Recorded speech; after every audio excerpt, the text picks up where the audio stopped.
guys, JC with Wrong Strong, and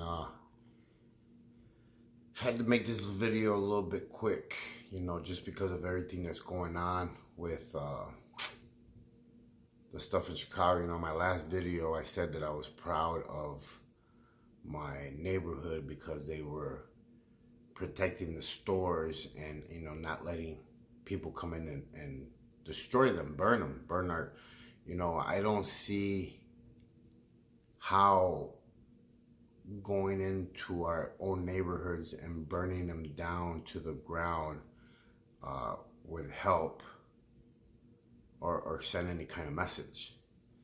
Yes, there is an action that needs to be done, and we're tired of the racism and I was thinking today, everybody's experienced their part in that. Mexicans had it, blacks had it, and some have had it worse than others. But I think at one point everybody's been down that road. And it was funny because I was watching the Dave Chappelle show, and he made a joke where he said that to never get into a who had it worse race with a Jewish guy, because they were talking about it. He made jokes about it. It made so much sense because he was like, yeah, well, we were in slavery for this amount of time, and he's like, yeah, well, we walked in the desert for 40 years, and he was like, man, I didn't know we were going back that far, So it's like there's always been hate, and there's always been bad people, and like I said in my last video, there's always a bad apple in the bunch. I've met some of the most coolest white dudes that are part of, a white neighborhood, a gang in prisons, that because of those circumstances, they had to, ride with their people. Just like when I did time in Arizona, and I had to sit with, the Chicanos, the AZs, and when I got to the state prison, I didn't know that race card was played so hard inside the system, that I seen one of my boys that was a Rough Rider, black dude, and I went and sat on the table, and everybody had a heart attack, because I was sitting at the black table. But hate is hate, man. However you want to look at it, however, what skin color you are, you could be purple, but hate is hate.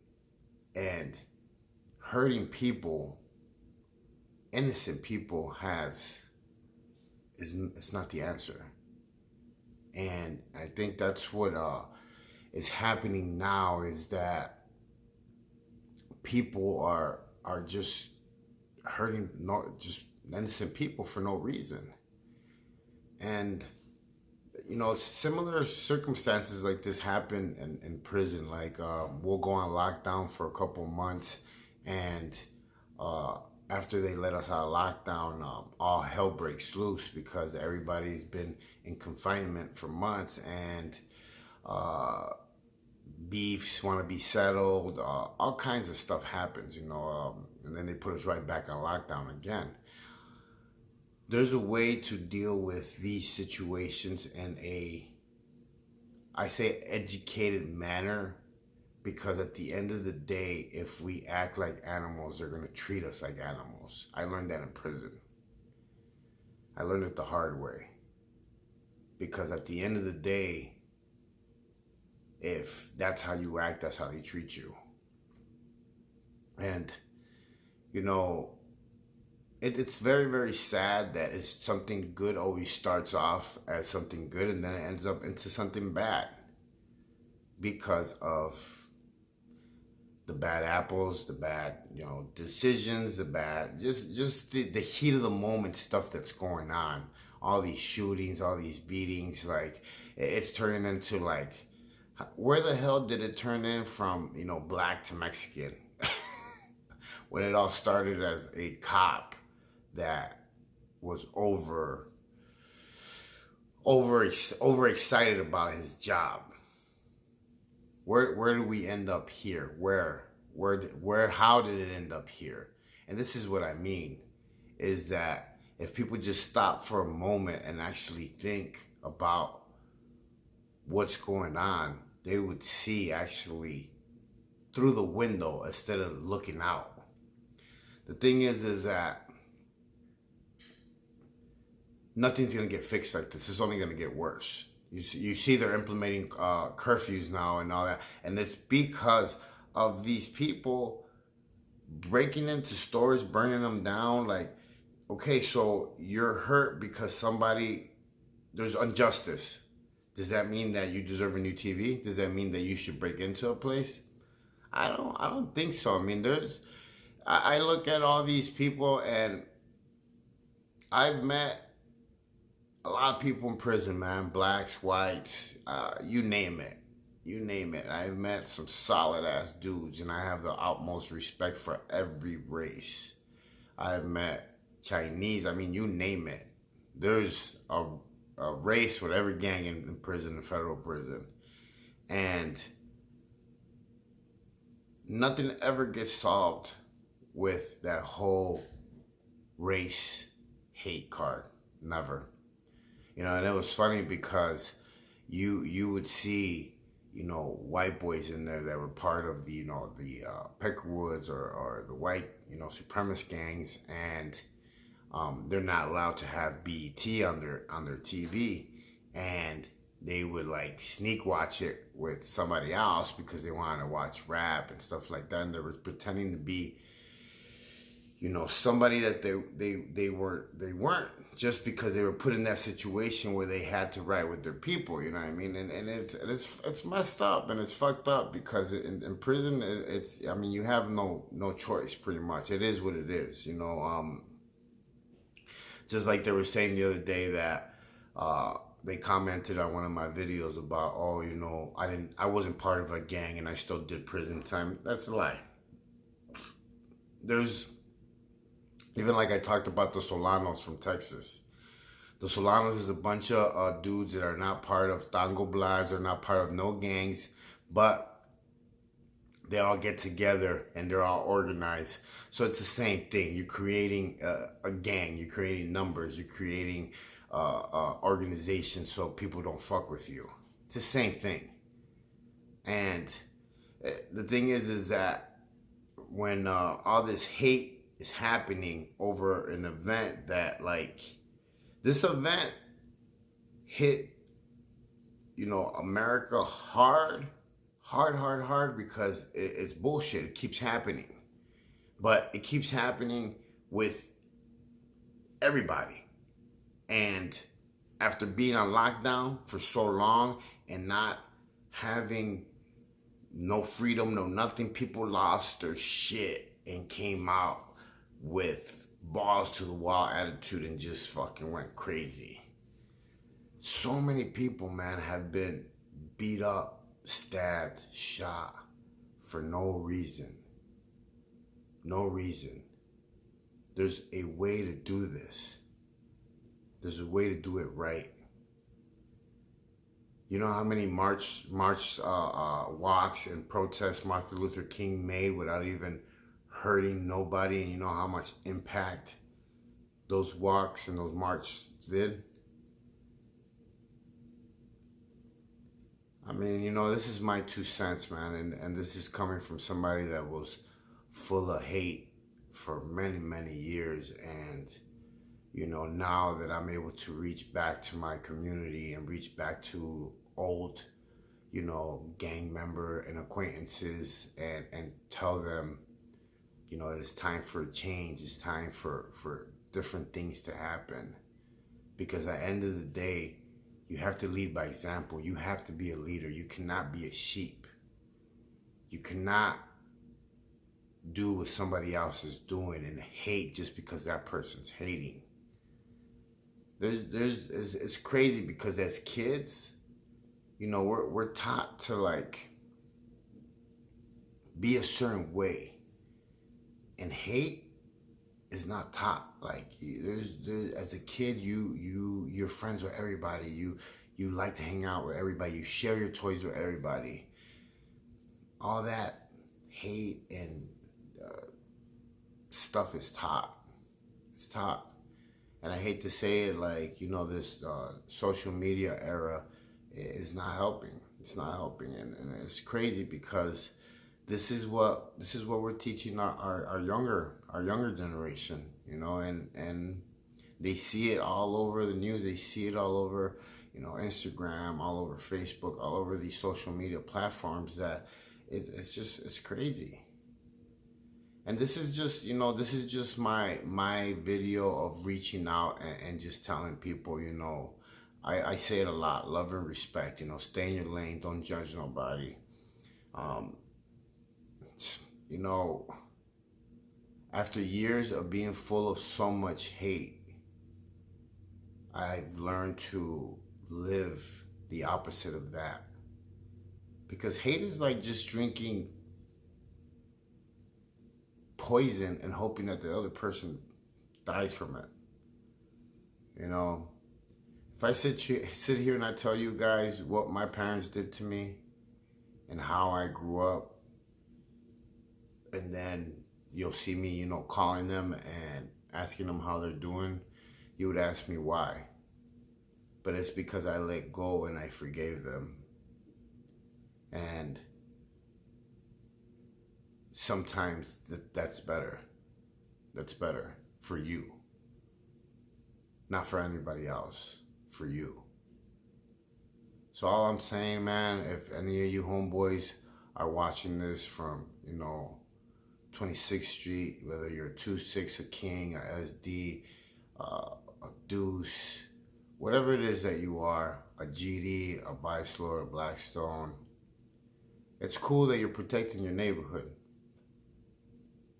but protect it from the right people. Don't hurt innocent people. Make a difference. Lead by example. Make yourself proud.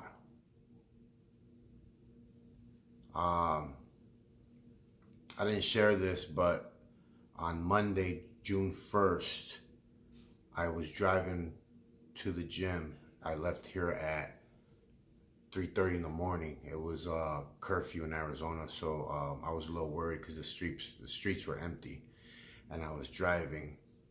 And while I was driving on the 51, I seen the SUV switching lanes. Well, I guess he ended up falling asleep, and when he switched lanes, he hit the concrete wall head on, like really bad. He hit it so hard that his whole front end of the SUV like pretty much disappeared and caught on fire. It started burning. I slammed on my gas so I could get around and exit it so I could get back on the freeway and come back around as I was on the phone with the 911 operator. When I got to the truck, it was already all the way on top of the concrete wall because he pretty much hit it and then took off. Opened up the door. Dude was bleeding, but he was conscious. I asked him if he needed an ambulance. I told the 911 operator he needed one. Stood there. The cops got there, and I told the cop, I was like, I gotta go to work. Do you need me for anything? And he's like, are you the one that called in and everything? And I was like, yeah. And he shook my hand and he told me thank you.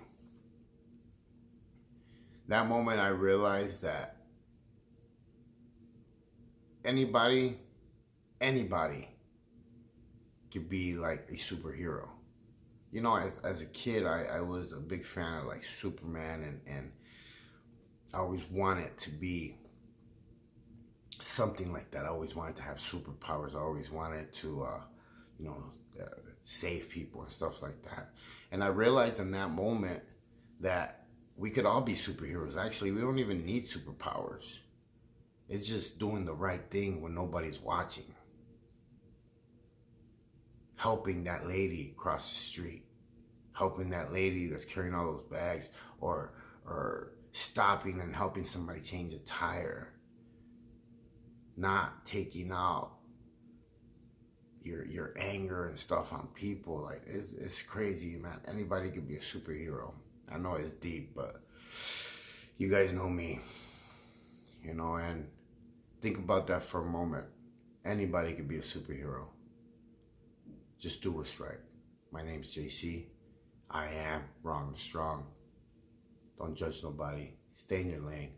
Give somebody a hug. Live savage. And remember, you only have one life to live, but if you live it right, one life is all you need. I'll check you guys on the rebound. Pasados los años, la maña se me pegó. Quieren conocer la calle, los espero en mi cantón. Drogas, mujeres y mafia, lo aprendí en mi casa, aquí en Chicago, Illinois. Vivo fuera de la cárcel, pero me siento en prisión. Me gustó la mala vida y el diablo me acompañó. De México al extranjero, las rejas de acero me enseñaron su color. Si escuchan sabrán mi nombre, pero por lo pronto no. De Chicago a Patzingán conozco muy bien el rol. Con la célula del cártel me moví a lo grande. Siempre he sido muy cabrón. Ser maldito era la meta y el gusto se me cumplió. Salí de la 26 acostumbrado al terror.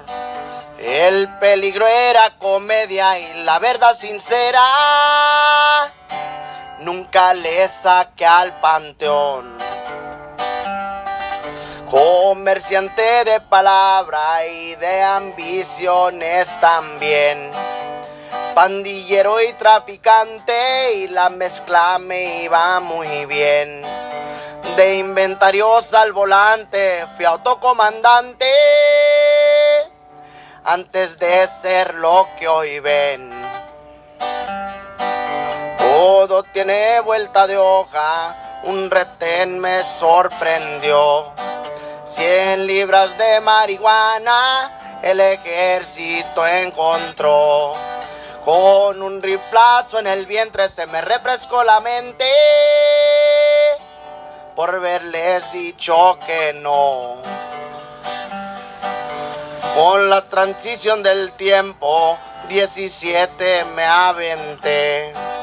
Pagué en San Luis Potosí y en Arizona también. Soy diamante echado al fuego y el resultado es bueno, porque no me descuadré. Reportándoles en vivo, esto es para el JC. Del negocio retirado y certificado también. Y acuérdense, camaradas, no nomás los hombres matan, también la confianza es cruel. Compa JC.